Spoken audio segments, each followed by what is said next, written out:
Well, not many ways to slice this one, folks. This sucks, no doubt about it. First thing I want to say before I get into probably more selfish things to worry about, I wish obviously he's asymptomatic, but there could be symptoms that eventually show up. Jimmie Johnson and his family, all the best right now, and anybody he came into contact with. Obviously, we don't want to see people getting sick, obviously. And certainly not a seven-time champion of sport, and certainly someone as prominent as Jimmie Johnson. So that's concerning to say the least. No doubt about it. I hate to start this on a not-so-bright note, but, this is pretty major news. I guess I'll lighten the mood a little bit by making fun of some of my personal just stupidity. So, as you guys know, I'm going to Road America for the IndyCar race. And I have some friends who live in Indianapolis, and we were all going to decide. We all had decided, since we were all going, to carpool and do all this stuff together to save money. Well, since they live in Indianapolis, when they announced this test and the fact that the museum was opening up, and you can watch the racing at the museum, I thought it'd be a great opportunity for the channel if instead of flying into Milwaukee a couple of days later, I'd fly into Indianapolis a day early to cover the Jimmie Johnson test. But I got St. Petered again. So, yeah, that's... I hope Road America happens, but I'm starting to begin to hold my breath on that one. Damn. So, this is what we know about Jimmie Johnson and COVID. He got it from his wife. His wife had it. His wife was tested, and then Jimmie was tested. Now, we don't know how long Jimmie has had it or who he's come in contact with. And that's probably the concerning thing. Because there's probably going to be tests. There's probably going to be tests distributed. They're probably going to double, triple down on the testing in NASCAR because, especially like Hendrick Motorsports, because, and I mean, God Almighty, could you even imagine if that whole team has it? I'll put it this way: we're not out of the woods, but I think thankfully it seems like at least the people that we know have it, which are Jimmie and his wife, they don't seem like they're super serious cases right now. But again, not great. Let's see if stop being so negative. Well, I mean, I would love to be positive about this sort of stuff. But it seems like every time I'm positive about these sort of things, it doesn't end up working out. We did have a lot of positivity to talk about, and we still probably will. But yeah, it's gonna be a thing. The fact that he's asymptomatic is a good thing. Well, it's a good thing and a bad thing. The good thing, obviously, is that it probably means that Jimmie Johnson is not going to have to go through any major medical procedures. But the problem is that you don't know how long he's had it. So he was sitting in the Honda simulator yesterday. I mean, how many people, say in the IndyCar community were around him yesterday, and how many of those people came in contact with people today? So at the IndyCar paddock. So I mean, that's kind of the problem that I'm seeing. I mean, I guess at the end of the day, it was probably smart now that that NASCAR and IndyCar kind of separated their paddocks, at least the Cup Series. And Dylan says he wasn't talking about me. Okay, I was like, I don't think I was being too negative, but I mean, it's kind of hard to. Are they not testing in NASCAR? I thought they were testing. David C says they're just doing temp checks. Well, if that's the case, then that's a little bit different. No, he didn't get COVID while testing a Honda IndyCar. He hasn't tested the car yet. He got it from his wife. I think the specific tweets, I can probably bring them up if you don't believe me, but they came from Jenna Fryer, who said that Jimmie's wife was like experiencing allergy-like symptoms, and she got tested, and it turned out she had it. And then Jimmie got tested, and he had it. So there you go. Thought it was going to be bigger news. Oh, are my headphones tied? Did I tie my headphones? Oh, yeah, there we go. The headphones aren't even really in here for any other reason than when Kyle comes on. Kyle hasn't come on yet. Odds are, if asymptomatic, he is not contagious. Well, there you go. Again, I don't know any of this. I don't know this stuff. I mean, I'm very layman in terms of my COVID knowledge. But see, there's people there's so much misinformation out there. The chat is like, half of them are saying you can get it from being asymptomatic, and half of them are saying you can. Yeah, he was tested earlier Friday after his wife tested for allergy-like symptoms. Yeah, thank you, Eric. The Johnsons have 3 kids. Hope they're okay. Yeah, agree with that one for sure. Jimmie only came in close contact with 1 crew member. Everyone fine except for the 1 crew member. Okay. So, who's the crew member then? I'm guessing it would be like his crew chief or something. I don't know. Yeah, again, I mean, this could be way worse. So I don't want to overstate this, because, yeah, Dale Jarrett recovered from it. I mean, again, I don't want to speak out of turn, but the recovery rate is high, fairly high for COVID. I mean, it's not.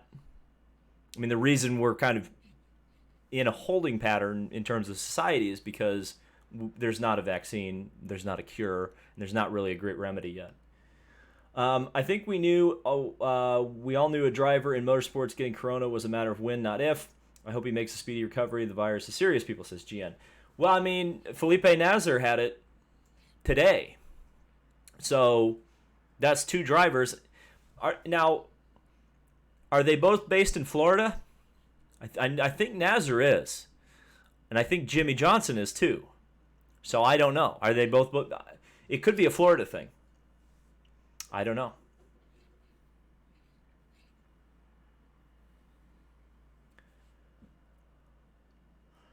Let's see.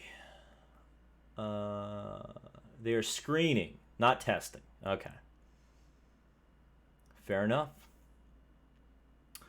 So, on that note, what we're going to do...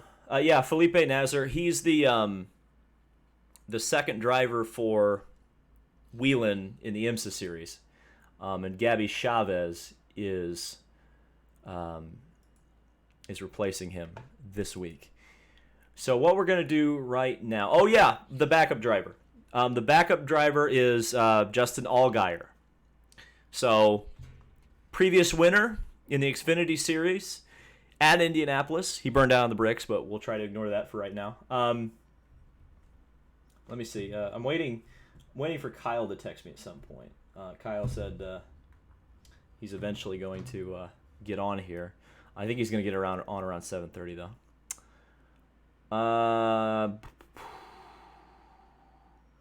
Jimmie is from California, but I thought he lived in Florida though. Does he still live in California?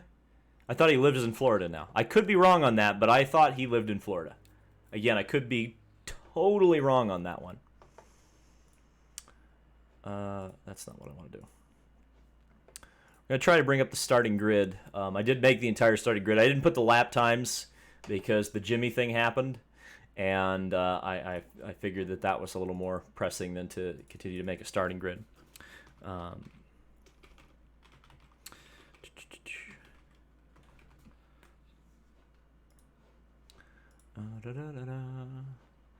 Okay. See, now I've got to find the correct thing. We're going to mute that for now so we can actually do a proper grid presentation. No, he lives in North Carolina right now. Okay. Well, yeah. This this definitely will confirm that Allgaier will be in this 48 next year. No, I don't think so, because we lost the camera. No, that's not. I wouldn't say that's a confirmation at all about who's going to be in the 48, because I think the driver who's going to be in the 48 next year is still in the series, in another car on another contract. So, I don't think that's what's going to happen, as far as I know. But again, mine is just speculation. But I have a feeling that it's not going to be. It's not going to be Allgaier. No Ganassi test now. Yeah, no kidding. There's probably more people in here now. The one thing that I was going to say was I had already booked the flight because I'm going to Road America. Knock on freaking wood at this point. I decided, because I was going to carpool with some people who live in Indianapolis, that it would be easier to just fly into Indy a day early, cover the Jimmie Johnson test, and, got St. Pete'd again, I suppose. But, yeah, is what it is there, unfortunately. Unfortunately.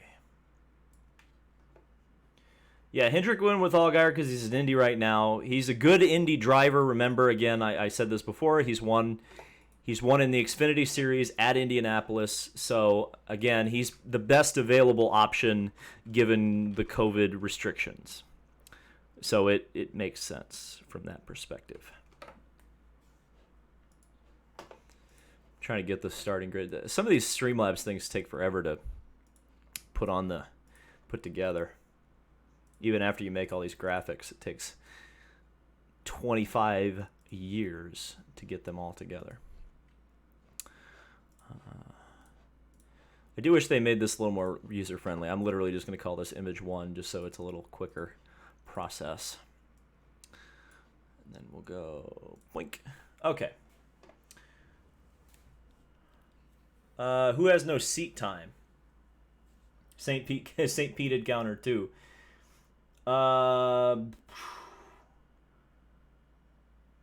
There's a Jimmie Johnson. I have 3 races scheduled, all flights booked: Portland, Laguna, and St. Pete. Oof. I don't trust any of those West Coast races. I don't trust any of the West Coast races. I mean, yeah, I just don't think that's a possibility. Just don't think it's a possibility. Actually, you know what I'm going to do? I'm going to open up my Discord, and whenever Kyle comes in, we'll just, because that's what I'm worried about. I keep checking my phone. I probably don't need to do that. I could just open up Discord and then wait for him to come in. Yeah, this, I mean, it was bound to happen. I mean, this is the other thing, too, that this is bound to happen. It was going to happen eventually. And it's just so happened that it was Jimmie Johnson who got it. And again, thank God he's asymptomatic, and hopefully he has not spread it to any people who will be symptomatic. I mean, that would be the best case scenario, I think, right where we're standing. And it doesn't sound like he was really, there was a lot, or he had a lot of contact with anybody in NASCAR.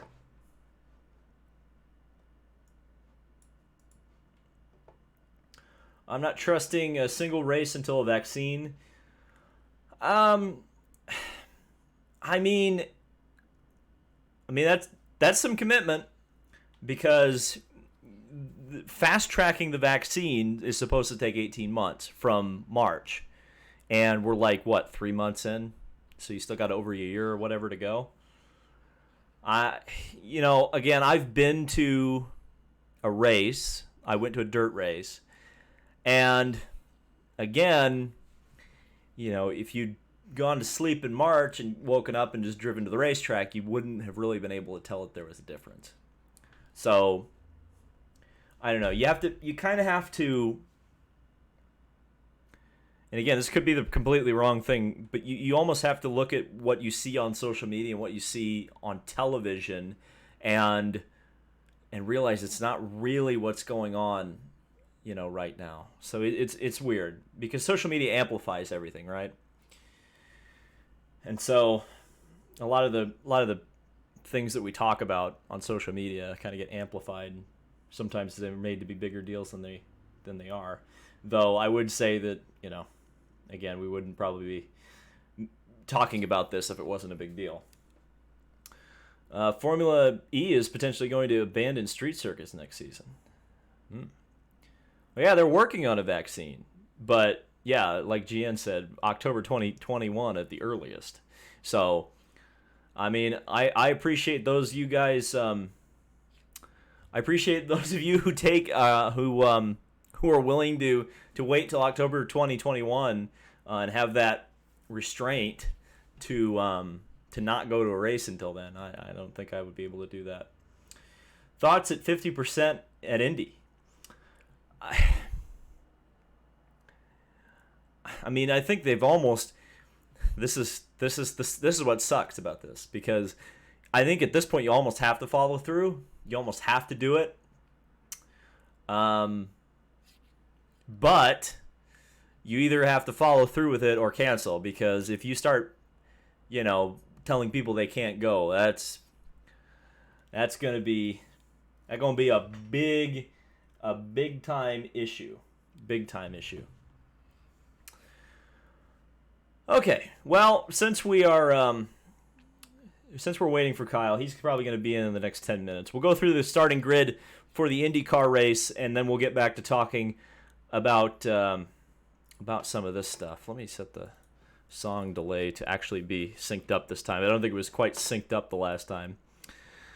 So we're going to crank up a little bit of 80s music, and we're going to go ahead and take a look at the starting grid. We're going to go from the back to the front. So, starting at the back of the grid, shotgun on the field, as I say a lot of times.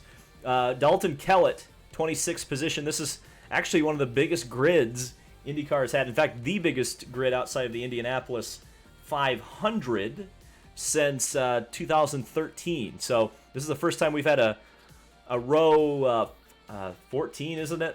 Row 15, row 14 for quite a while. So that's pretty exciting. Kellett and Marco. Kellett makes sense. Marco maybe not so much, or maybe it does make sense. I don't know. What do you think in the chat? Let me know. But yeah, Marco spun actually in practice, I think. He doesn't seem to have had quite a... and of course, he also went off the track in qualifying. So yeah, Marco has not had a good weekend so far, and it looks like it may be continuing from that perspective. We move up the field. Position 24, Charlie Kimball, who had that fantastic run at Texas Motor Speedway. It doesn't look like the AJ Foyt cars have a handle on the road courses as of right now. That being said, I think once Sebastian Bourdais actually gets a fair shake at their setup, I think they're going to go a little bit faster, because I think if you remember the spring training, Bourdais was up there. That seems like a lifetime ago, but I had to bring it up anyway. Sage Karam, first time, again, another first since 2013. First time we've seen officially the Dreyer and Reinbold team in a race that is not the Indianapolis 500. Of course, they were entered at St. Petersburg, and that did not happen, but thankfully they've managed to put the funding together to get Sage Karam into the Grand Prix at Indianapolis. Zach Veach, another driver who had a great run at Texas. Not so great here at Indianapolis, 22nd starting position. Alex Palou, again, he was kind of screwed in Texas, but he is the furthest back driver who is a rookie, who is running for the Rookie of the Year championship. Of course, Kellett is the farthest back rookie, but he's not running for Rookie of the Year. He's not a full-timer. Position 20, defending winner of the race, Simon Pagenaud, one of only two drivers to ever win the Grand Prix at Indianapolis. He's going to have quite a run to get up to the front of the field this time, but again, I wouldn't put it past him. We doubted Simon Pagenaud last year, and he proved us wrong. James Hinchcliffe, again, still not a full-time driver, but as of right now, he's run the first 2 races of the season, rolling off in P19 for Andretti Autosport. Lots of Andretti cars at the back, actually. That's kind of interesting. Again, it doesn't look like Andretti's road course program is quite maybe where it was last year, and we'll kind of talk about that as we get further up the field. We go on to kind of the mid-pack guys. This is kind of where I'm expecting, and nothing against these guys, just kind of a victim of some circumstances here. This is probably going to be about where the first turn pileup is.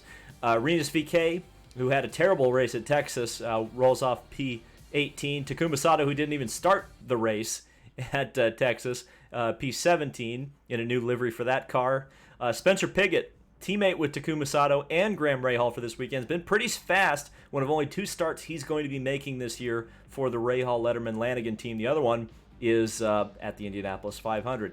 Santino Ferrucci was second in practice, but wasn't particularly spectacular in qualifying, rolling off in the 15th position. Marcus Ericsson on the outside of row number 7. Chip Ganassi Racing Team, the furthest back that any of those cars is starting.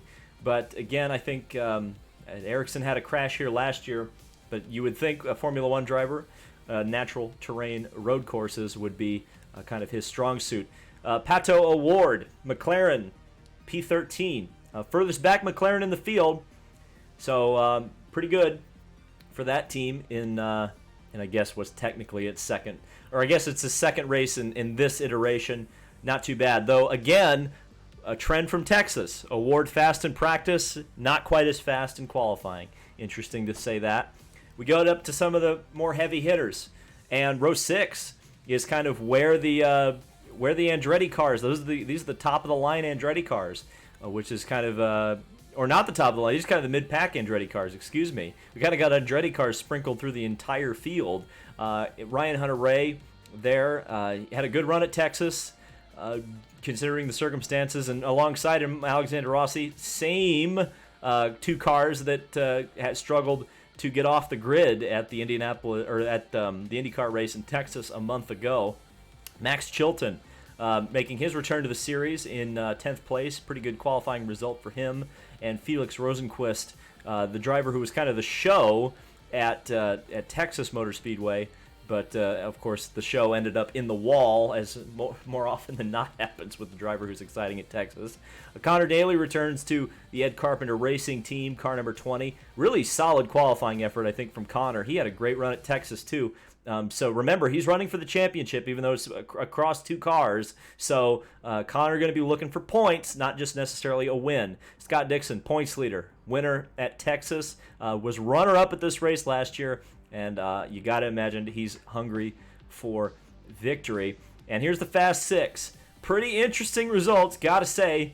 Got a lot of people who have appeared on this channel, too. Maybe there's something to that. Joseph Newgarden in 6th. Didn't actually get a qualifying lap in the Fast 6. Went off the road and blew his qualifying lap. So he starts behind a little bit further than his teammate. Oliver Askew. My God, man. Oliver Askew, what a coming out party he had. Fastest in the first 2 sessions, just couldn't put it together in the third, but I think that's really impressive from the rookie driver who, again, you know, I kind of said it at the beginning, I think he's got a good race car because of the pace he showed early in practice, and he clearly had a good qualifying car too. Graham Rahal, another great performance there for the number 15 Rahal Letterman car. That's easily the highest Graham's qualified in a while, so that's pretty cool to see him up there. Colton Hurd, a big Chungus. New colors for him this weekend, kind of a Miami Dolphins thing going on with the Food Bank of Indianapolis on his car this weekend. Jack Harvey. Now, I want to talk about Jack Harvey a little bit because Jack really, he was very strong at this race last year when he had Schmidt-Peterson Motorsports parts on his car. He's got Andretti Autosport dampers and shocks this week, and he pretty clearly put them to good use. I mean, remember, if you're running essentially the same equipment that Colton and Rossi and Hunter-Reay are running, and you're beating them, that's a pretty good sign. Jack Harvey, I think I said at the very beginning of the season, was somebody I kind of pegged as a guy that probably could win a couple of races this season. And again, this is one that you kind of look at and say, hey, this might be a race that Jack Harvey could take. But he's going to have to beat Will Power, who looks like he is absolutely back on form. That was a mega lap in qualifying to knock Harvey off of the pole, and he's only within 8 or 9 poles of actually topping the record of Mario Andretti and becoming the all-time pole sitter in IndyCar history. And again, Will Power is one of only 2 drivers to win. The other one is Simon Pagenaud, who starts in 20th position. So, I'm going to bring the music down because I did have a super chat from Mr. Anti-Ant who asks, do you think Jimmie will miss more than one race? I think that's absolutely likely. I don't, again, when do you stop having coronavirus? That's the thing that I don't really know. So, yeah, that's, and again, not a doctor, so I don't know exactly how to explain that. Well, somebody says Harvey's only good track. I would disagree with that, actually. I'll tell you why I disagree with it. He was fast at Mid-Ohio last year. Did I misspell Graham? I did. I'll have to respell that. Thank you.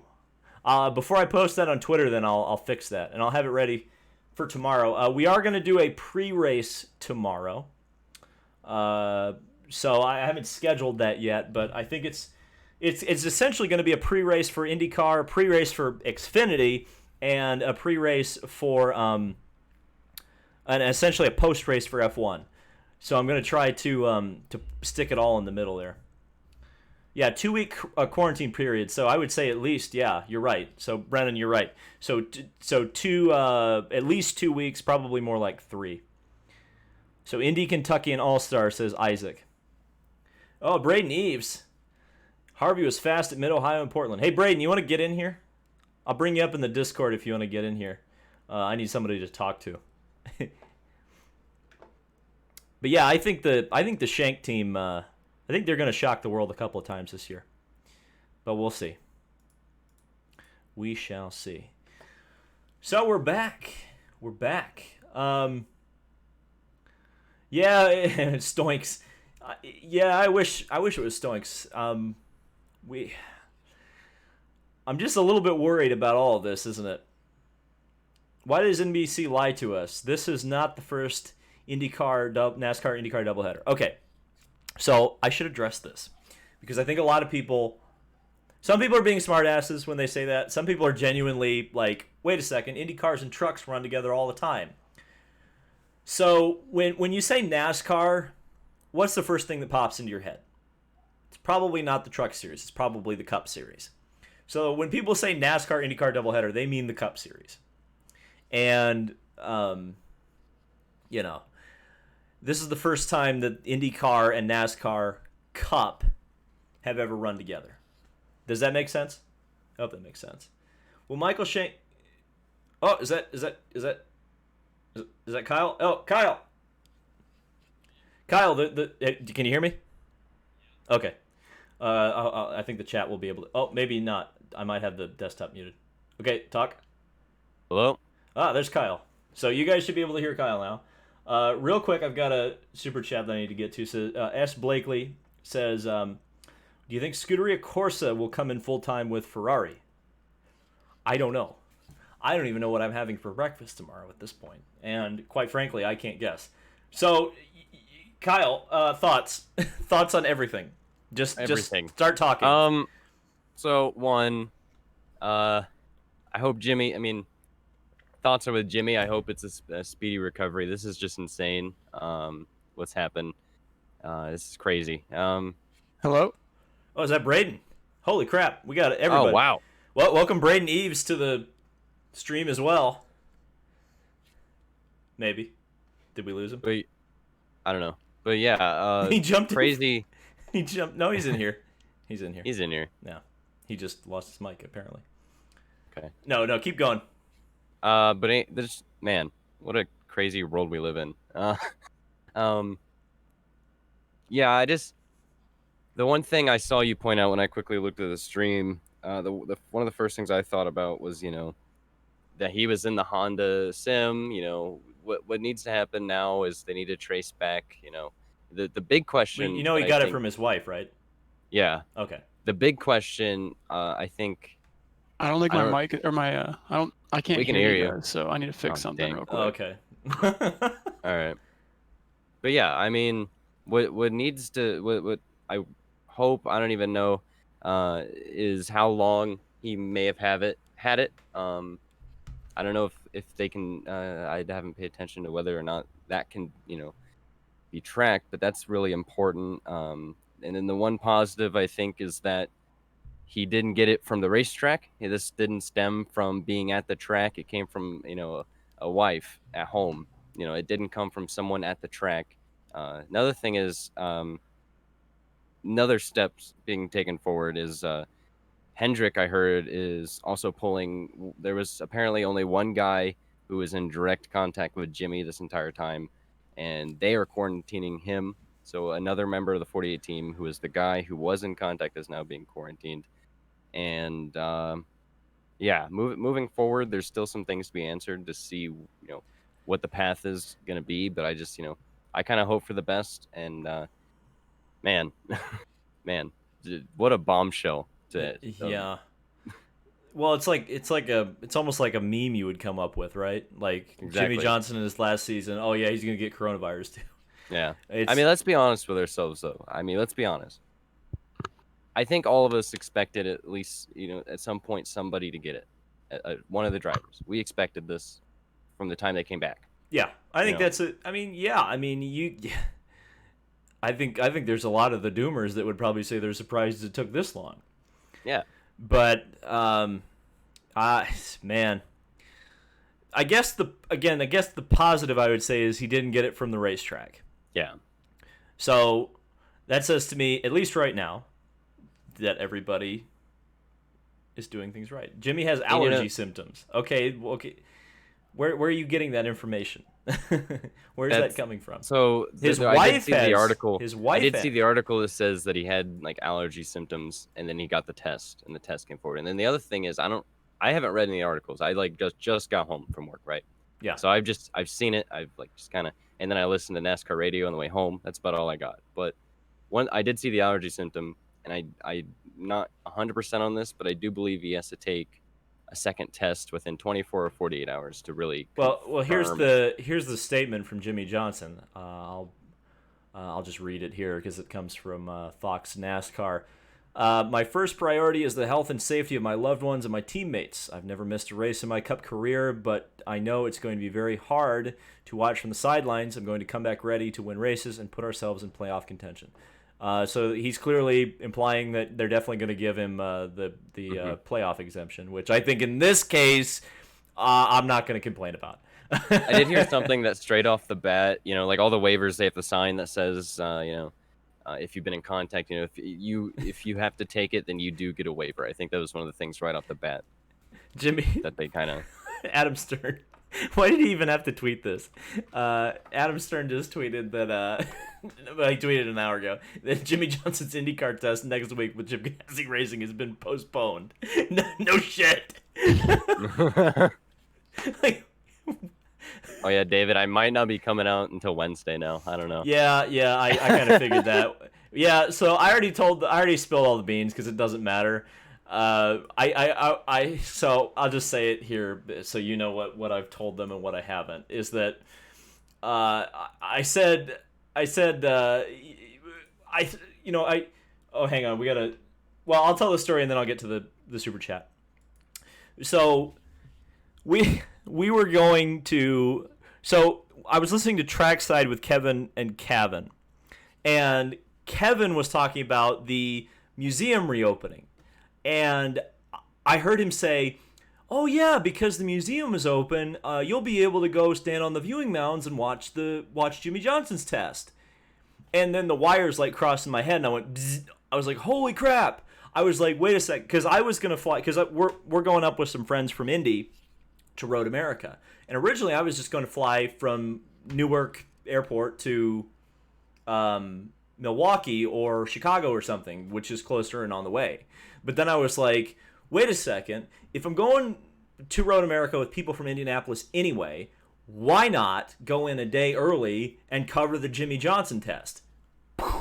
Mind blown. And I was going to surprise everybody. I was keeping it on the down low. I wanted to just show, like, make a post or schedule a live stream like that morning and have it be announced that way that we were going to cover it. But yeah, it sucks. But hello, my friends. Oh, Braden Eves. I have fixed my headset issues by doing a 180 IQ play of unplugging my headset and plugging it back in.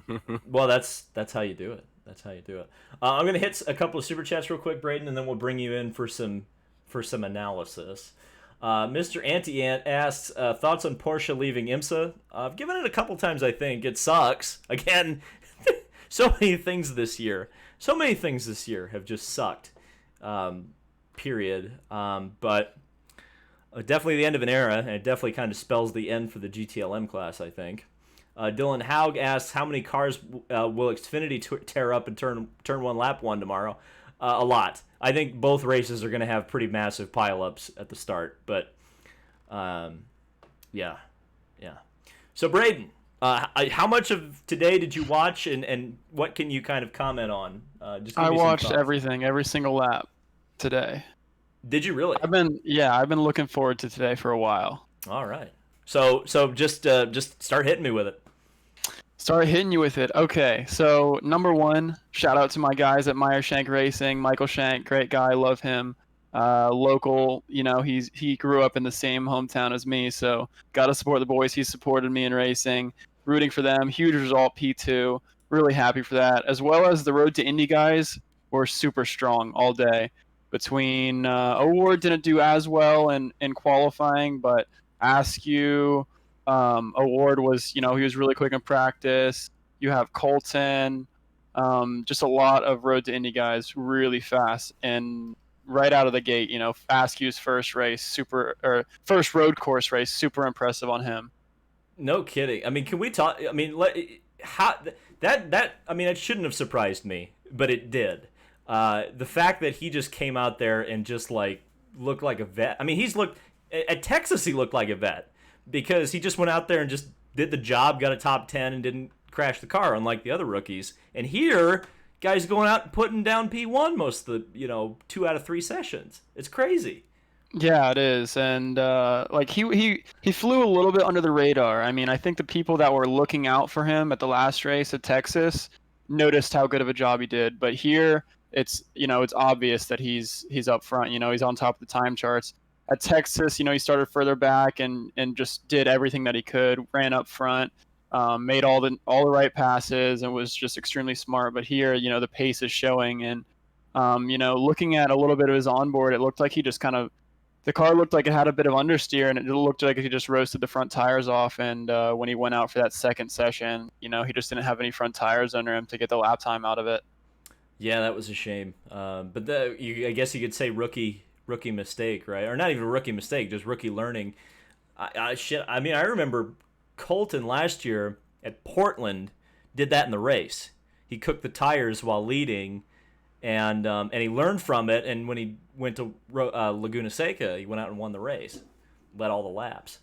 Yeah, absolutely. And there's also. I also got to comment on, all the regular contenders that just weren't up there.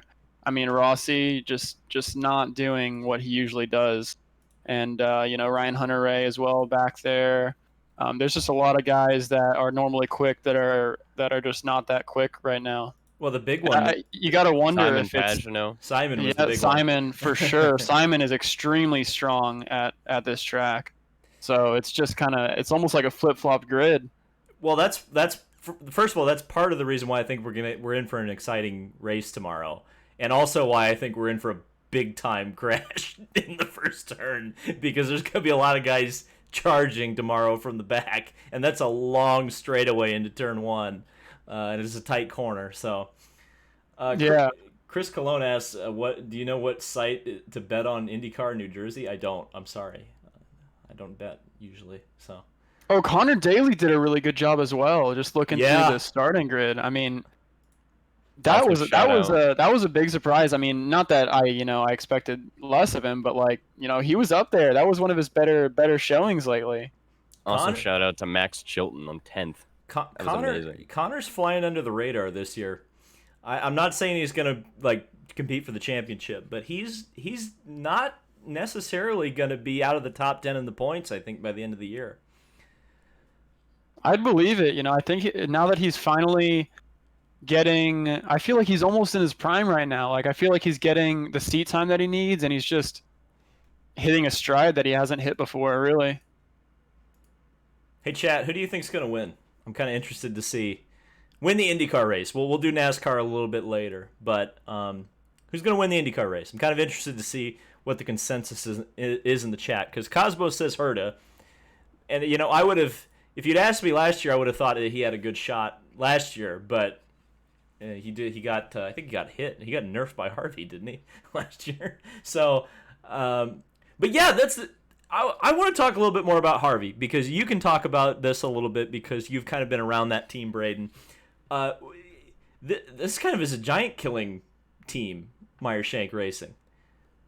Oh yeah, I mean, they come in, and Michael Shank is an extremely smart guy, and he's kind of had a long-term look at everything, and he's just kind of, added a couple races each year, and they've been in it for a couple years now, but this is their first full year. They had some good results last year. Unfortunately, they were going to have another good result at Portland last year. Looked like they could have got a podium there, but got taken out by Ryan Hunter-Reay there. So it was just, yeah, I mean, they've had pace, and they're going in with technical partnerships, I think, to make it a little bit quicker, make the learning curve a little bit quicker as far as the engineering side of things. And, I think everything is looking good. Like, they're timing everything. I know I've heard Michael Shank say a number of times that they feel like they've gotten this at the right time, but it's just an incredible operation.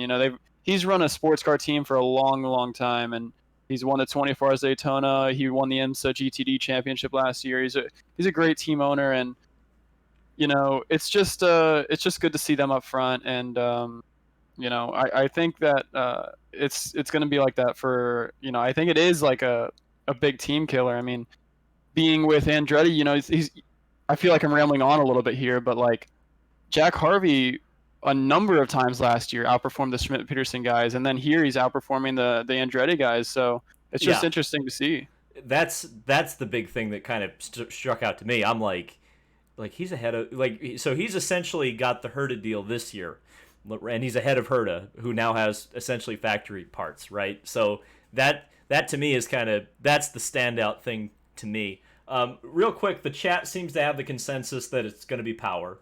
The other two that a lot of people are picking, well, there's about 3 other people that I'm seeing a lot are Herta, Harvey, and Dixon. I've seen a lot of other names. I saw people saying that we're sleeping on Rosenquist. I saw some people saying that we're I don't think necessarily sleeping on Askew at this point, but I did see some votes for Askew. I saw some people being very bold in picking Pagenaud, but I would even say that that's not totally out of the realm of possibilities, considering what we saw last year. But there was something I was going to say. So Braden, have you seen the news about Jimmie Johnson? I heard you guys talking about a little bit the coronavirus thing. Yeah. So you obviously have been on the inside, and you don't have to give us too much information if you can't talk about it. But do you know what the process is going to be like at Road America for you guys, or for IndyCar? So I know. I mean, we have to fill out a questionnaire, right? And they ask a number of questions, kind of like at St. Pete, how they did. And I know they're taking temperatures. I don't know if they're going to be doing any tests. I don't know. Like, now that somebody has come up with it, they might elevate the security a little bit. But I know, like, no matter where it was, I mean, Mid-Ohio, they took your temperature this past weekend, and Road America, they've taken your temperature before you gone in. So I know that's one of the number one things that they do. But, I mean, obviously that's not the most reliable thing out there.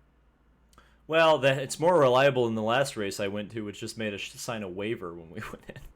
Yeah, the last dirt track I went, the only place I haven't had to sign a waiver is the dirt track. Yeah, that was a dirt track, so they weren't taking temperatures. They're just like, well, we're not liable if you get it. I've had to do 2 of those Mid Ohio ones, and I'm pretty sure NASCAR does the same thing. I heard Jim Utter and Claire B talking about it. How it's literally it's the sheet that asks you basically if you've had it before, if you have come into contact with someone, if you've left the state, just general questions like that. And if you answer yes to any of those, then you enter like second stage screening, and then they take your temperature when you go in the gate. So they take the paper. If you said yes, you go to another stage of screening. Which If you state? said no. What do you mean? Like any state? Like if I'm like I did the one from Mid Ohio. It asked me if I had gone out of state. It's out of state in the last 14 days. If you have left your home state, Oh, or well. in the last 14 days. So we will all have to go to second stage for Road America then. Is that what I'm understanding? It might be different for fans, but all I know is for drivers. Okay. I guarantee. Well, you know that for sure. Then Braden will have to go to second stage, right? Based on Yeah. that. The question that I obviously- have, to be honest, the question that I have is, what are they going to do if a driver gets COVID and has to miss a race? What are they going to do to ensure that the drivers that actually... Okay, the thing that I'm worried about is if a driver gets COVID and they know that if they come forward about it, they won't be able to race and are basically forfeiting their championship, then they're not likely to come forward. What are they going to do to make sure that drivers come forward? Like, they could even offer like a drop race. I mean, I know that's not like a good thing to do, but in the circumstances, I don't even think, I don't know what else you could do. Like, if you don't have any drop races, then you're going to have people that get COVID and just don't come forward about it and then just go to the track and try to race through it. Well, yeah, I think a drop race would be the most reasonable way to do it. But again, there's so many races that I don't even know if are happening right now. I mean, I look at all those races on the West Coast, and they're not even close to reopen in those states or open in those states. So I just don't. I mean, and then you look at the cases rising, and you don't know what the states that are open are going to do. I mean, it's a effing mess right now. We live in an interesting timeline right now. We really do. Brayden, did you know that we were going to go to the Jimmie test before? I mean, I just heard you guys talking about it. Oh, okay. Yeah, David has a flight for Tuesday, and he has to just hang out in Indy. Well, I'll go to the museum. I'll go to the museum. Nothing wrong with that, but like, dang. I'll go to the museum. The museum will be open, therefore I will go to the museum. Was that IMS, the road course? Yeah. That's why. Well, that's why I thought, oh my God, this is perfect, because we're carpooling up with someone from Indianapolis anyway. So I was originally going to fly into Milwaukee or whatever, and then I'm like, wait, if I schedule just a day before where I was originally going to plan to, I can go to this Jimmie Johnson test and get some extra content for everybody. And I was going to make it a big surprise. I was keeping it under wraps. I wanted to just like the day of just be like, hey, I'm at IMS. We're covering the Johnson test. That would have been fun, but. There's no fun allowed in 2020. There's no fun allowed. Not allowed. We're not allowed to do anything. Yeah. It's gonna be fun when we get started though. It's gonna be a freaking congested season, so it's gonna feel like it's just race nonstop. But it's already starting to feel that way. I mean, this is it. I mean, this is the start of it for open wheel. Yeah, it is. It's gonna be insane. Do you guys go to Iowa or do you guys not go to Iowa? I can never remember. No, we don't go to Iowa. Okay. I can never remember. They do have a triple header at Mid Ohio though. Yeah, we have Triple 5 header. races. We have 5 races at Mid Ohio this year. Oh my God. We have 2 different weekends, triple header and then a double header.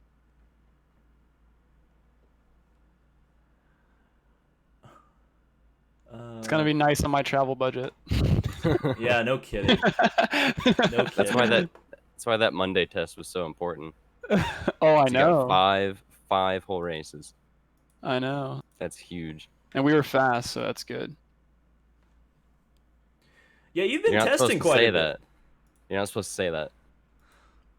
I can say what I want. Because you weren't on the timesheet, so you're supposed to tell everybody you were slow. Yeah, it was a terrible test, man. My team just did a terrible job. Yeah, you weren't on the timesheets. You gotta be low key.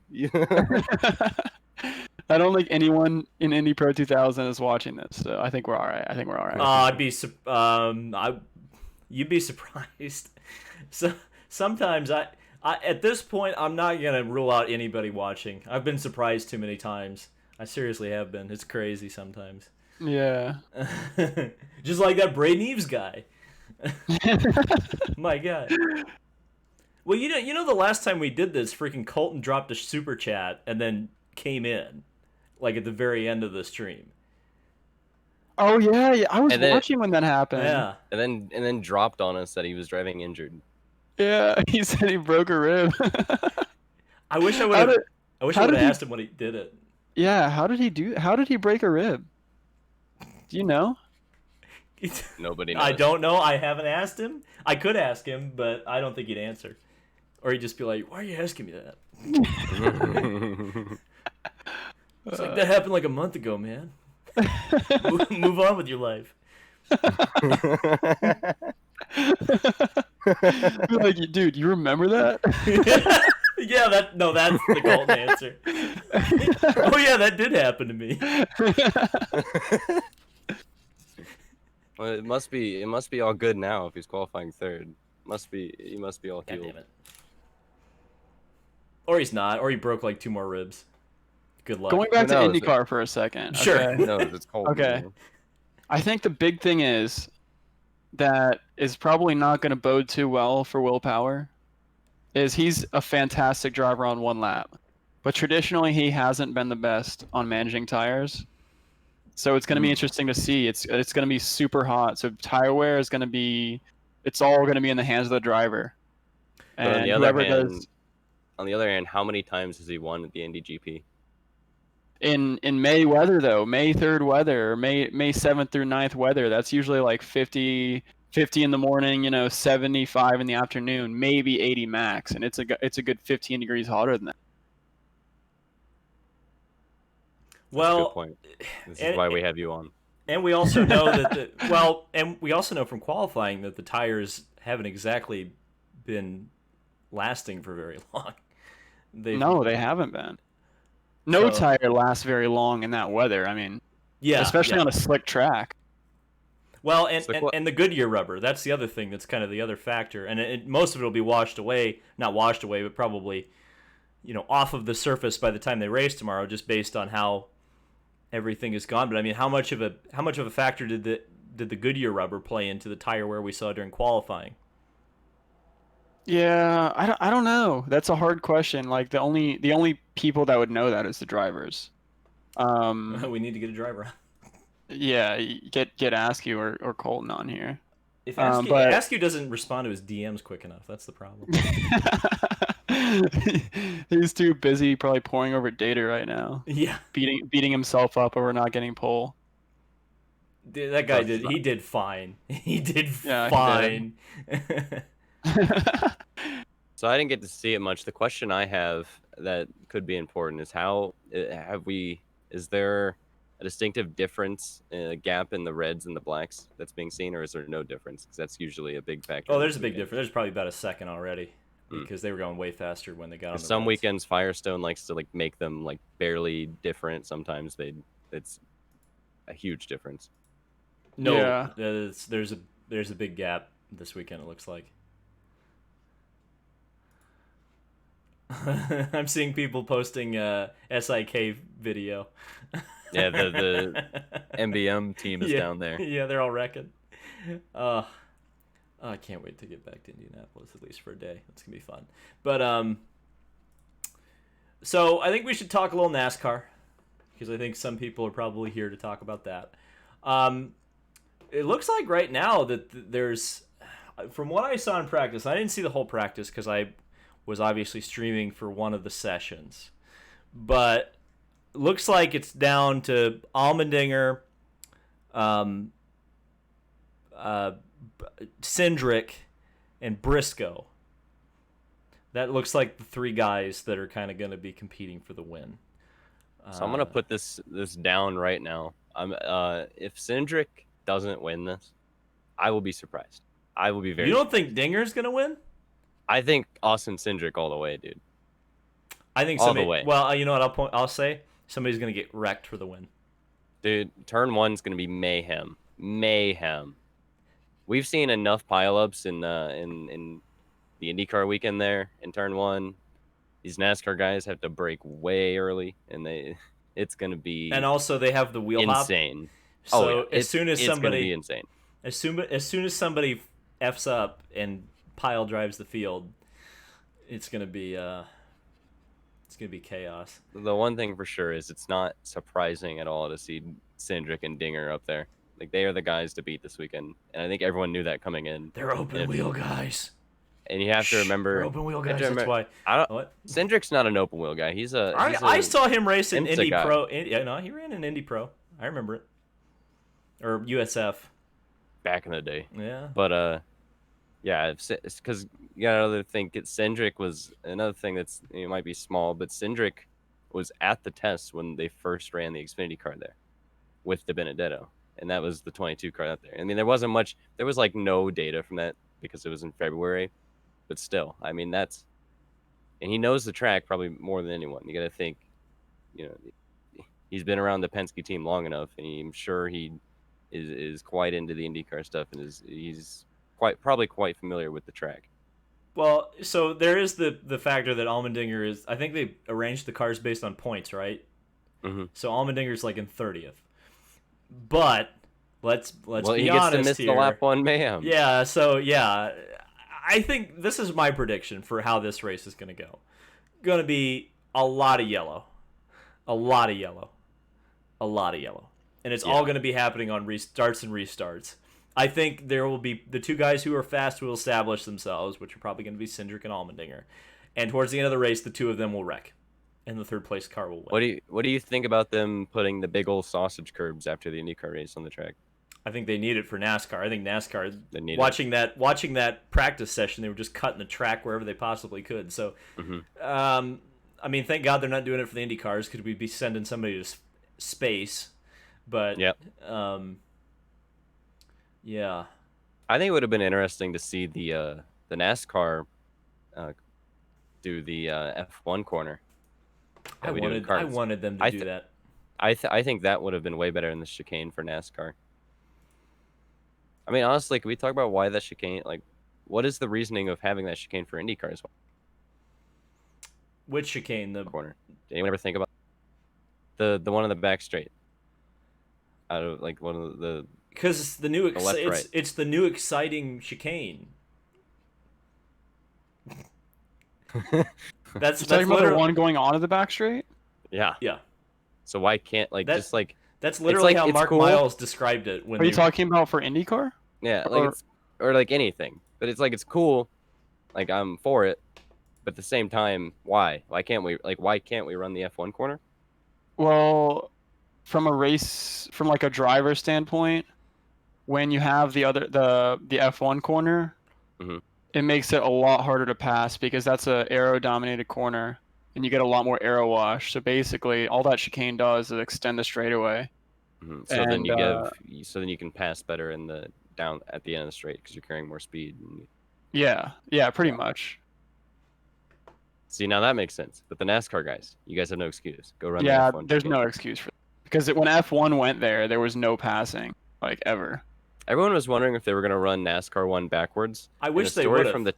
The story from the test from February is the tires and brakes could not get up to temperature after like 5 laps. So then De Benedetto said, screw it. And just, it wasn't planned, but he barreled through that corner doing like 190 off the road course. So he took the NASCAR, He took turn 4 backwards? Turn 1. Oh. So so they didn't even oval turn 1. They didn't even want to try it, and he decided to try it. Yeah, he was the one that decided to try it because he couldn't get anything up to temp. So he was like, "Screw it, we're just gonna go as fast as we can and get the tires up to temp." So he just barreled in there the opposate way at 190. I wish they would have run that because I turn 1 would have been way more of a a problem. But it would have been exciting though. Come on.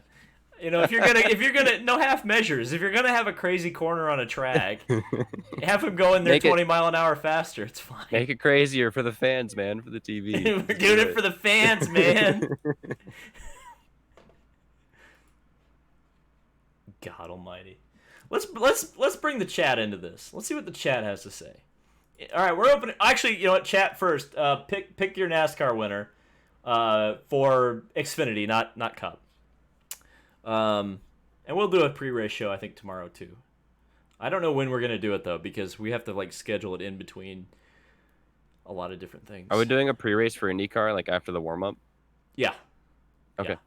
Yeah.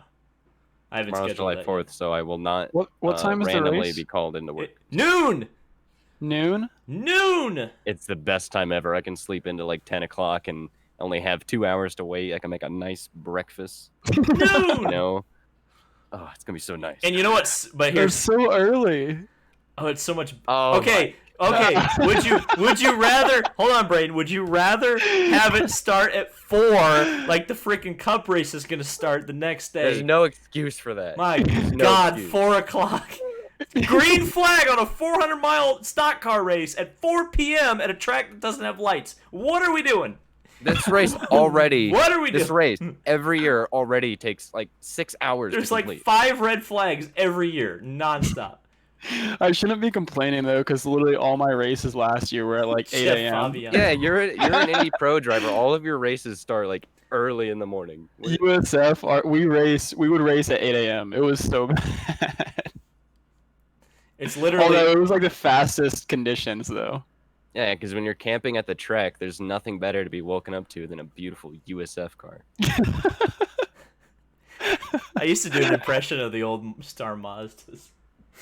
Every time I walk in the track at 7 in the morning, it's always me. The old Pro Mazda sounded so good. It's because they were rotary. I Rotary know. engines never sound bad. I know. But they did. But They the were a little. Indy Pro sounds really, really good too. Indy Pro sounds good. USF, USF doesn't sound good. It sounds Yeah. annoying. it's annoying because every time they're on track, you can't speak to anyone, you can't hear anyone. You're just stuck listening to them. It's awful. I know. By the way, Indy Pro used to be actually louder. They added a muffler to it. ooh, Good. ooh. Good. It Good. was ear piercing. It was ear piercing. We're gonna be covering that series this coming weekend. Not this weekend. Yeah. Next weekend. Oh Heck, yeah. that'd be fun. Oh yeah. So you'll get to be introduced to a series that you haven't seen before. Indy Pro 2000, Which you can formerly Pro watch Mazda. on YouTube, by the way. Still. You can. And you can download the Road to Indy app. Yes, download the Road to Indy app and follow me on social media. Braden Eves. Should I put the link in the chat? I think they can find me. It's pretty easy to find, honestly. Braden, will you stop? This is the marketing here. We need to market a little better here, Braden. You say yes when someone says.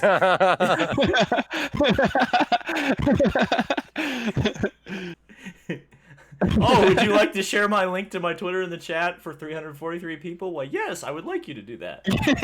No, they're smart enough. They'll find it. It's okay. Jeff Fabiano says, I got clickbait land. David never talked about COVID-19. We've already talked about it, but what would you like to hear, Jeff? I guess you could go back to the start of the stream, but I guess the thing that I would say is, I hope that everyone that Jimmie Johnson has come into contact with either A, doesn't have the virus, or B, recovers quickly. It sucks from the perspective of the fact that we're not going to be able to go see Jimmie Johnson in an IndyCar, and at least for a little while. And it sucks that he's not, in his final season. He's going to miss the Brickyard 400 in his final season. But maybe he'll come back next year and run the Indy 500.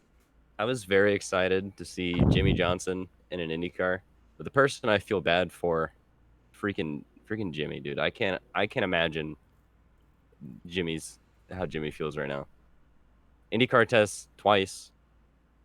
Has to miss his like two or three races of his final season. He could have in the Brickyard. Obviously, that's a big race to him. He's run it 4 times. Doesn't get to do that. I mean, dang, it's crazy.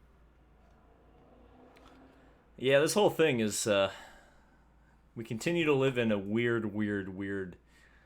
Oh, we got to stay. Oh, that was 2 hours ago. How is that two? How was Jimmie tested for coronavirus 2 hours ago? Feels like it was like 30 minutes ago. Brayden, I'm you never put. Did You never put your. Did you see what Nicholas Maz said?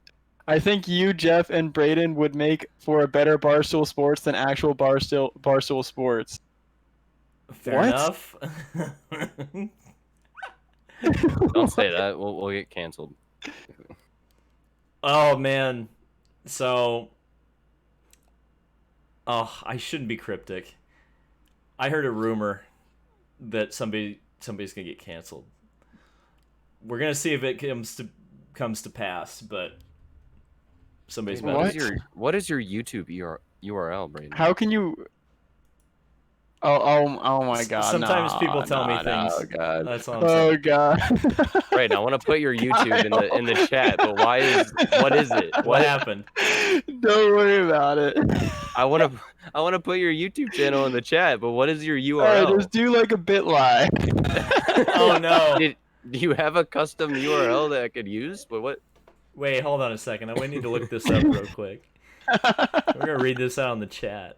No, you're not. Okay, it was from when I was like, I used to have a YouTube channel when I was like 8 years old. Oh no! Hold on. I won't read it out if it's really embarrassing. No, it's not that embarrassing. Okay, I don't know if you know there was a game for Xbox 360 called was it Test Drive Unlimited? Yeah. It was the best game. Loved it. Okay. Okay. And I used to put his that's videos not bad. driving all the different cars. Yeah, that's not bad. Yeah, but I can't change it. I've tried. Make it get it. Just do the custom URL, and it's still gonna show up as that like when you. I mean, yeah. Just have a custom URL so that you can link. Because if you go to my channel, the URL is still Mr. Cuppy 3. If you created your channel like before a certain point, you can't like change it from that standpoint. But if I put in /Race Nation TV with the custom URL, it'll still go to my channel. So like you just have to create a custom one. Oh, but okay. You're never gonna leave your old name. Like my I channel is mean, always it's gonna not say that Mr. bad. Cuppy. If you go to my channel and then click the link, David's is always gonna say David Skywalker. Mine's always gonna say. Is it Mr. really Cuppy 3. always going to say? Yeah, that? I always tell you to change your URL, but I learned that if you had a YouTube channel before like custom URLs were a thing, then you can't escape it. But you can Really? have a URL that people can go to, so that you don't have to use David Skywalker. Well, that's fine. That's what the custom URL really is. I mean, yeah, I'll probably have to change it at some point. I'm trying to figure out how to do this right now. which reminds me, go to www.youtube.com/RaceNationTV. My USF 2000 video has skyrocketed in views ever since iRacing released the USF 2000. Because everybody's comparing it to that. Probably. It went from like 1K views to like 9K. Oh, Nick Yeoman's in the chat. What's up, Nick? Nick, you're gonna give us a legendary call tomorrow, right? Because we're hearing you every single like waking second on NBC these days, even though you're not a TV guy. Like, it's always funny to me when the TV uses the radio calls over the TV calls, even though I know for a fact that TV also called the action from that point. But because the radio calls are usually better, they use the radio calls in the TV videos, which I always think is hilarious. They really did that a lot during the ABC era. They don't do it quite as much anymore, but when ABC was covering IndyCar, it was like almost all the time that they used the radio broadcasts instead.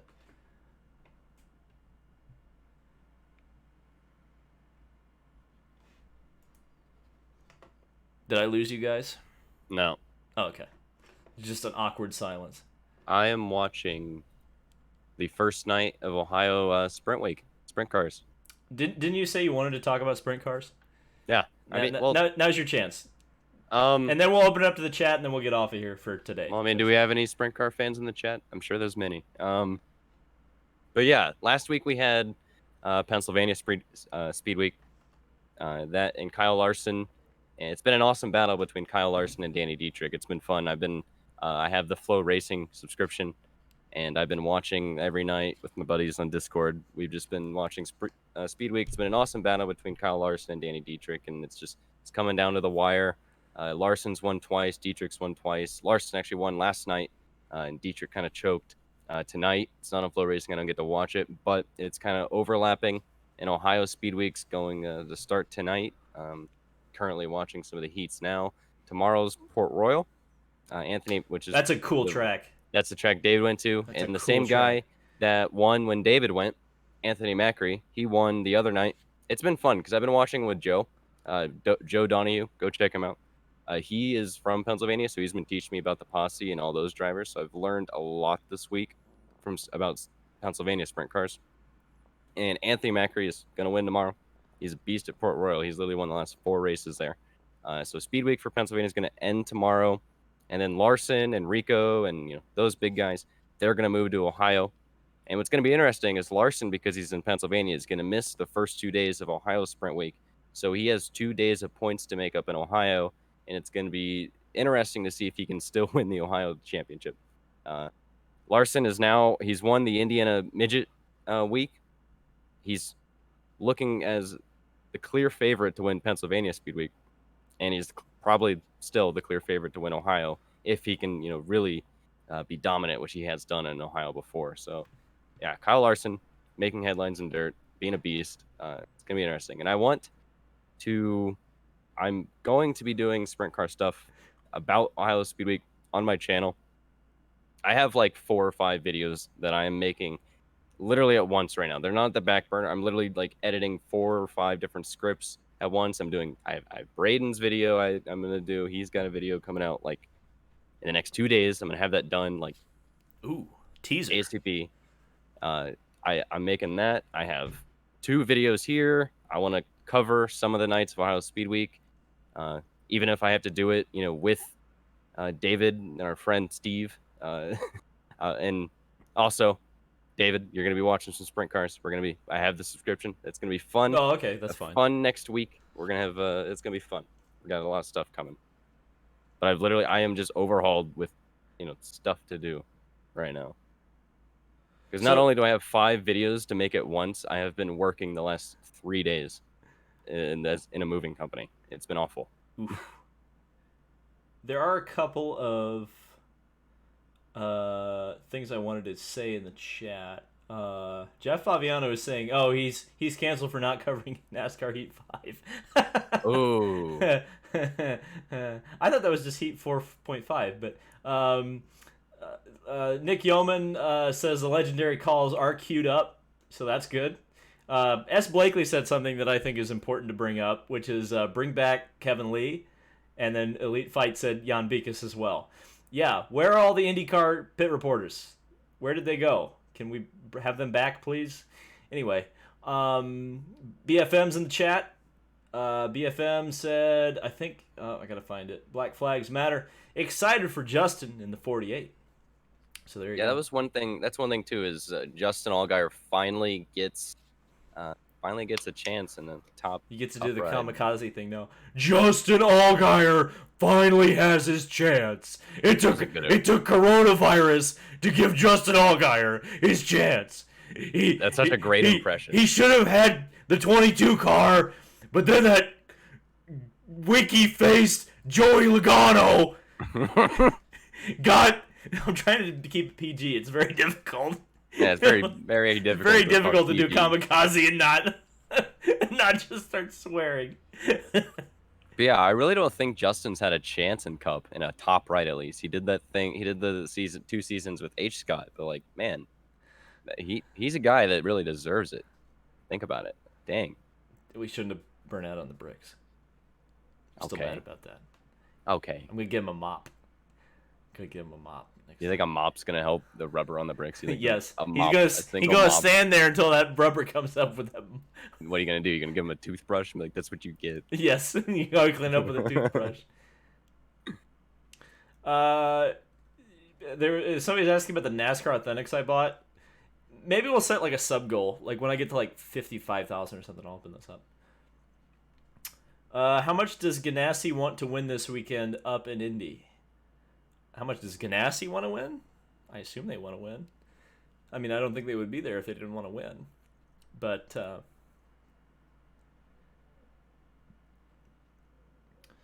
let's see. I mean, if you think about it, the Indy GP has been an odd track for Dixon. I mean, he's been good, but I mean, he hasn't gotten there though. That's the thing. Hasn't really gotten there. Last year was like the first time I think where it was like we really thought he was going to win. I mean, it was also the first time really we thought someone else but Passion Over Power was going to win. But like first time Dixon we thought was going to always a bridesmaid, never a bride. The other, you know what? Here's the thing. Here's who we're sleeping on. I know I misspelled his name. I left out an A, but 4th place, Graham Rahal.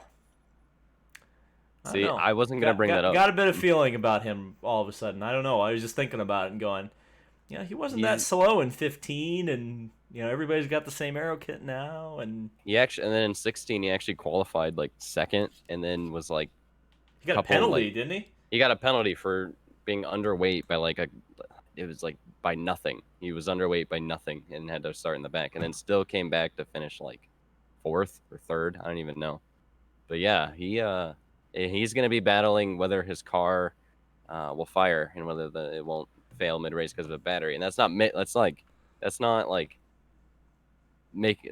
even a joke. Like they have had that issue for too long. Like I don't know how many times have you seen Graham Rahal, or I mean, in Texas sake, Sato too. I mean, man, the car just stopping because of electrical issue. It doesn't make sense. Nothing adds up. We've got quite a few questions here that I want to get to real quick. But feel free to chime in, either of you guys, if you feel like answering. Just stop me. But a couple things. One thing came from Cam. It says, second car Garden now with Carlin with no sponsorship. What is happening with Juncos? Well, the second car, I think, is dependent on Felipe Nasr, and he was supposed to run IMSA this weekend and got a freaking coronavirus, so that's not going to happen. My theory has been that RC Anderson and not Go Fast Racing, what's that? Top Gun Racing will get that seat, but we'll see. Over under on an Indy GP getting a new winner this weekend. I would say 50-50. I think Will Power still. I think the smart money's on him, but he also could get taken out in the first corner, so you just never know. Thoughts on the dash system in the RBR protest, which was ruled legal just a few minutes ago, from what I saw. So, wow. And I think that's the right call. I think, again, I think it would be sad if a technical innovation in this era of F1 got banned, but you know, I mean, it's not like Mercedes. I agree with that. I mean, it looks like they just found a loophole. They found something that they could do, and it's F1. I mean, you gotta let it stand. You can't not let people innovate in F1. Yeah, it's fine. It's fine. It's not it doesn't, and it's not like Mercedes wasn't going to win anyway, right? Yeah, exactly. That's kind of the thing that I'm looking at. Like, are we really going to say that the small amount of drag that probably is going to be gained or lost from that Mercedes, is that really going to make the difference between Lewis? I mean, Lewis is going to he's going to win by 5.5 seconds rather than 5 seconds. I mean, what's exactly. A couple of people are talking about Oliver Askew and whether he can win. I mean, I wouldn't say no, but I think it's going to be tough.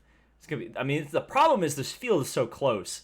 I mean, there's so many cars that can win, and if it's not willpower, you know, it's willpower. I'll put it this way: it's willpower versus the field, and it's willpower versus about 11 guys. I would say. That's it is. This is a really unpredictable race. Yeah. It's just so close to the times. But I think especially if Will gets taken out or Will takes himself out for some reason, I think it's completely open. I think the battle for second is going to be the most interesting thing tomorrow. Yeah. And then if Will just suddenly has an issue or just isn't fast, then then it's gonna be a really exciting race. Maybe, but I think Oliver could win. I think he's got better pace than P5. I think he's in the top 3 pace for sure. Again, Probably, yeah. I would say he could win if things really went his way. Like just like Colton when he got his first win. You know, he pitted and then there was a crash and then he ended up yeah, getting his first win off that. Like that could happen to Oliver. that's a good point. That's a good point actually, because you're right. Colton was there on pace at Coda, but he wasn't absolutely dominant. So that's interesting. So that's a cool take because I think, yeah, that's probably the way I would see Oliver winning the race is picking up the pieces from somebody else and just being, hanging in there. So yeah, I think that's a interesting take. I think that's. I mean, that's what IndyCar is, man. There's 6, 7 guys that can win, and it just comes down to strategy, really. Do you think Schmidt's gonna have a good strategy though? That's the thing that I'm kind of questioning. I don't know. I mean, it's but certain like Colton's strategy wasn't necessarily outright the best strategy, but it ended up being lucky. So I don't know. It's hard to say. I mean, Penske's always got guys that have their stuff dialed when it comes to strategy. Penske's got the best strategy, week in and week out. If you got to put your money on anyone, put it on Penske as far as strategy goes. But I don't know. I mean, we'll see. It's like a completely different team than it was last year. So That's another good point. And nothing against Hinchcliffe, but you look at where Hinchcliffe is and where the other two are, you start kind of going, maybe they were making the right decision after all, because they got a lot of flack for making that move with 2 rookies. Yeah, and like a lot. I mean, obviously the strategy is a lot going to come down to the people behind the wall, but at the end of the day, the driver and the track has to execute it. I mean, that's why. I mean, that's a lot of the reason why Penske seems to have such good strategy is because at the end of the day, their drivers are some of the best drivers at fuel saving and tire saving and all that. So it all comes down to if you have the best driver, you can be a little bit, more aggressive with your strategy. Isaac says Will break his 10,000 or 1 millionth gearbox tomorrow. Yeah, I mean he does seem to do that a lot. I mean the pit stops are really where Will gets screwed. He either breaks a drive line or he runs over equipment or they leave a wheel off or anything. It's just like the reason Penske runs 4 cars is to remove luck from the equation. The problem is one of the Penske cars is starting 20th. So that doesn't really help. And also, well, I don't know. I was going to say, why isn't Elio in this race? Because if Scott McLaughlin couldn't run it, why wasn't Elio? But then I remembered there's an IMSA race. And that's why Elio's not here. Otherwise, we could have had 27 cars. Really, in a non-COVID world, this race probably has 29 cars start it. Because I think Alonso was supposed to run it. And obviously, he's not going to be coming over for a while. Scott McLaughlin was supposed to run it. And Dragon Speed was supposed to run it at least, and that's 3 extra cars on a 26-car field. Fup Bup, $10 super chat. Didn't say anything, but thank you for that. I'll gladly say your funny name for $10. Shout out Fup Bup. Fup Bup. Yep. Pop up. I don't know what the hell his profile picture is. That's something. All right. But thank you. Appreciate it. I feel like this, Oh, I feel like this could my be- gosh! Wait. Do they have the fantasy IndyCar stuff up yet? Yeah. Have you guys put in your? I didn't even do Your it. predictions? I didn't do it for Texas. So Yeah, David didn't even do it. I didn't do it for Texas. Okay, we need to start that right now. We need to do that on this stream. oh Lord. Right now. Okay. As in right now. Yes. Okay. Is anyone going to talk about Marco being last? No, he's not last. That's the thing. He was like last in all the sessions. Kellett is. But we talked about. I mean, what are you gonna say about it, though? I mean, I'll bring up the row. Yeah, I should at least. I was just gonna put it out there. There's nothing to discuss on it, but just put it out there. Jumar Where is Grand the- Prix. Driver number 1. Where is on the website? Where is it? Fantasy.indycar.com. Oh, Marco is the Kyle Petty of Indy. How do we feel about that comparison? Kyle Petty won more than 2 races. All right, we'll do one more pick. Okay, so let's before we get over and are you creating a league right now, Braden? Is that what you're doing? No. Oh, okay. Should create a league. We should definitely make a David Land league. I did not endorse a league. I did not endorse that. So here's what I'll do. I'll go through the grid one more time, and chat, I want you to pick your winner, and then the 3 of us will pick our winner, and then we'll be gone. Back row, what would this be, 14, right? I actually did make picks for Texas. I didn't do very good, Row but I 13. made picks. Row 13.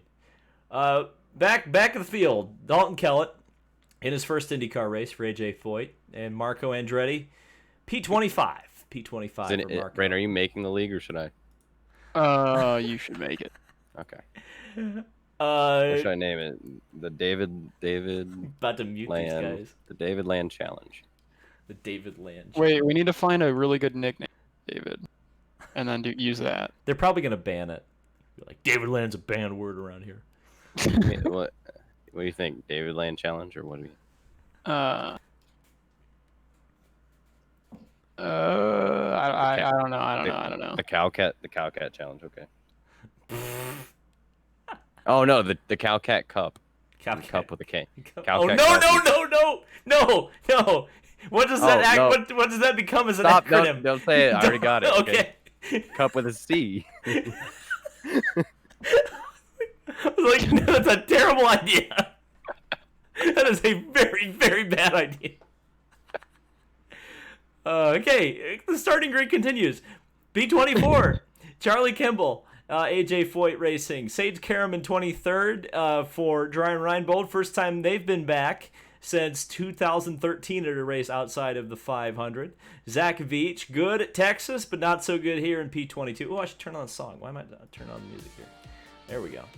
But good at Texas, but not so good here. P22. Alex Palou had a bad Texas race, but it wasn't his fault. P21 for the Dale Coyne Racing driver. And then Simon Pagenaud, the real surprise, defending winner of the race, rolling off in P20 for Team Penske. James Hinchcliffe, P19, number 29, Andretti Autosport. Man, what a big grid. There's so many pages, and you look at some of these names in the back, and you go, good Lord. Continuing that trend, we got Reens VK, another rookie. Had a terrible race at Texas, but looking to bounce back this weekend. Takuma Sato in a new livery this weekend. And speaking of new, Spencer Pigot, one of only 2 races he's running this year. Pretty good, pretty solid. Was a lot. I think that car is a little bit faster than where he qualified, P16. But we're just gonna have to see in the race where he ends up. Santino Ferrucci was fast in practice, wasn't so fast in qualifying. Marcus Ericsson, slowest of the Ganassi cars, still looking to find his feet at that team. Pato Award, 13th, back of the McLaren field, but much higher up the field than they were at least at Texas. You go to the P12, a couple of Andretti Autosport cars in row 6. Ryan Hunter-Reay had a pretty decent recovery drive there at Texas. Another driver who is recovering from a bad Texas is Alexander Rossi, who hasn't really been all that fast this weekend. Max Chilton returns to the series for the first time in about 8 months in the 59 Gallagher Chevrolet. Felix Rosenquist was the show at Texas, but he didn't show, or as usually is the show, meaning he was in the wall. Let me just put it that way.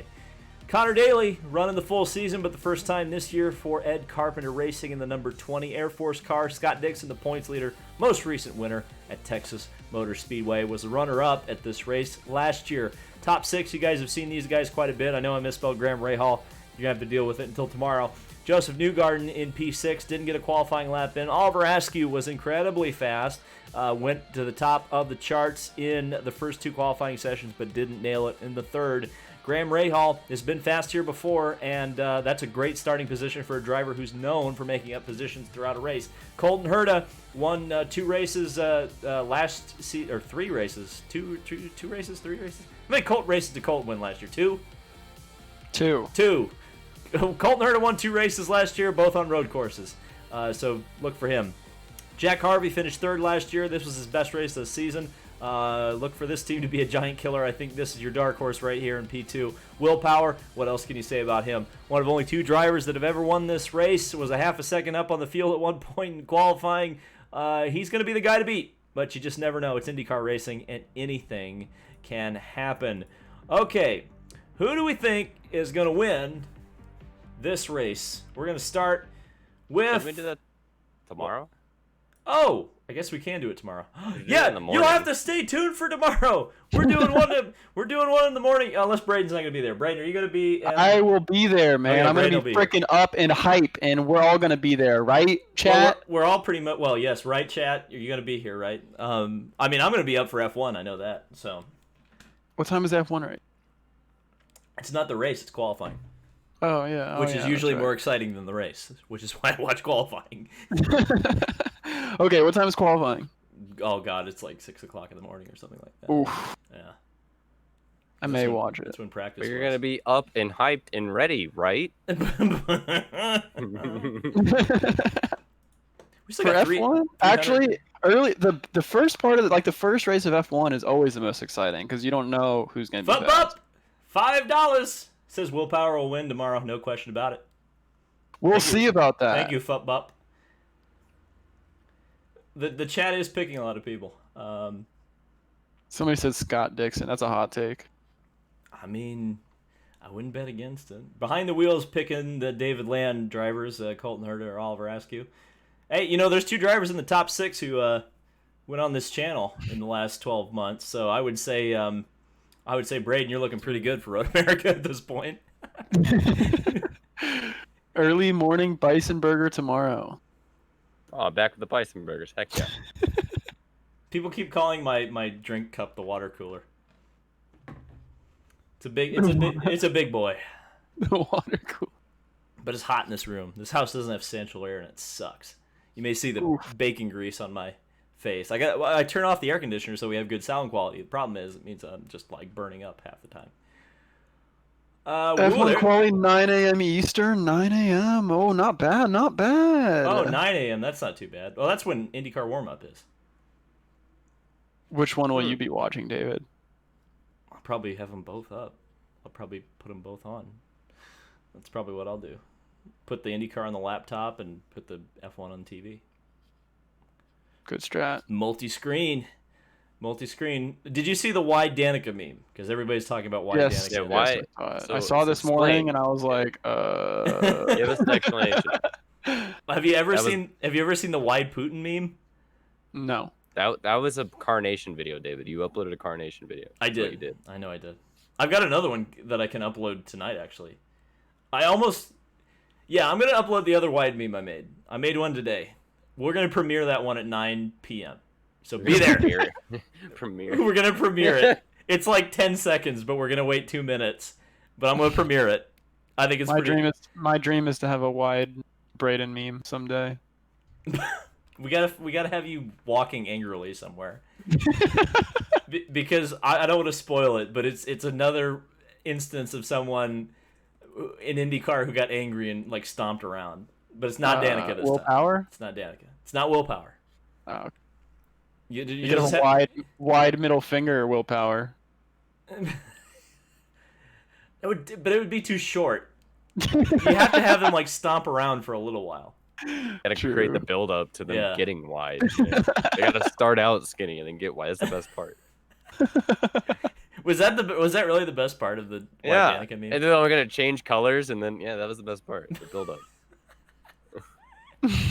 Everything. I watched that video like 20 times. Like, the first 10 was trying to figure out whether if it was the real David channel. Like what the heck is this? The second was like absolutely like laughing my ass off. Like I didn't understand. That was A+ content. Best video ever produced. Oh my god. Well, it's because because I was Out like, of everything you've made, that is it. I was writing a bunch of emails way too late at night, and I was like, I'm bored. So I just somehow found like it was like, it came up in the recommended, it was like wide Darth Vader something, and I was like, I watched it, and then I was like, wide Putin. I'm like, what is this? And so then I see wide Putin meme, and I'm like, wait a second, this is just a meme of someone stomping around. I'm like, Danica did that like 2 or 3 times. So I was like, I'm gonna make a wide Danica meme of her stomping down the pit lane, and you uploaded it at like 3 a.m. I did, yeah, and that helped the meme. I think that was, the real bros are up at 3 a.m. And like I looked at it, it was 3:30 in the morning, and it had 600 views. I was like, "What Yeah, the heck?" yeah, that's what I was impressed. I was like, damn, we either got a lot of insomniacs that are watching this I have channel. like my last 4 videos have accumulated like 400 views in like weeks, and it's like, man, this 3 a.m. I just upload Danica a video. shit. I upload a I'm like, shit post God at 3 a.m. and gets It's 600 at 3:30 in the morning. on a shit What post. the- It wasn't even serious content. It was a shit post that I didn't promote. I was just like, well, I did this. God, I wish I could play that music, but it's a copyright music. That's the one problem with it, is you can't make any moolah off of the meme, but whatever. I did use the chapter feature. I did go back and put the chapters in there, which is what I'm going to have to do for this premiere coming up. What? Yeah, that's part of the meme. You used the YouTube chapter feature? You chaptered the Danica meme. Yeah. Yeah. That's what you're supposed to do on a wide meme. You're supposed to chapter it. That was what I missed doing the first time. Made it even better. You could go the other way and make a skinny Graham Rahal.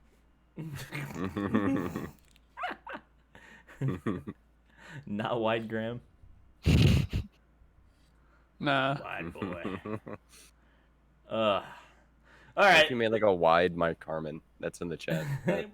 There's not any of Mike Harmon stomping around doing anything. He literally just sits on the pit You don't wall. even have to make him stomp around. Like, you just find a video of him walking and see what happens. Just for I think there's some really good experiment. content of Santino Ferrucci way back in the day.